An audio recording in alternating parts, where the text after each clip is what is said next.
नमस्ते मित्रांनो, लक्ष्मीच्या पावलांनी होणाऱ्या मालिकेच्या 15 जुलैच्या भागामध्ये आपल्याला असं पाहायला मिळणार आहे की इकडे कला सकाळी सकाळी उठलेली असते आणि ती अंगणामध्ये पाण्याचा सडा टाकण्यासाठी चाललेली असते। त्यावेळेस आबा तिला असं म्हणतात की सुनबाई, या अंगणामध्ये पाण्याचा सडा टाकताना हळदी कुंकवाच्या पाण्याचा सडा टाका।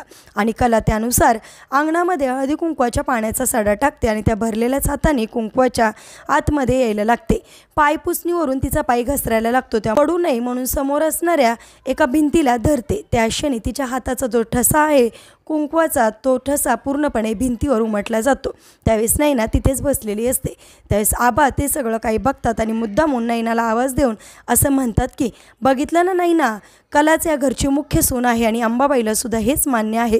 त्यामुळे आता कलाच्या इथे असण्याबाबत कुणीसुद्धा प्रश्न उठवायचा नाही, प्रश्न विचारायचा नाही असं बोलण्यात आबांनी नैनाचा चांगलाच माज उतरवलेला असतो आणि कलाला मुख्य सुनेचा मान दिलेला असतो। एपिसोड कसा वाटला कमेंट करून नक्की सांगा आणि असेच मालिकेच्या पुढील नवनवीन अपडेट्ससाठी तुम्ही आपल्या रंजक मराठी चॅनलला नक्की सबस्क्राईब करा। थँक्यू।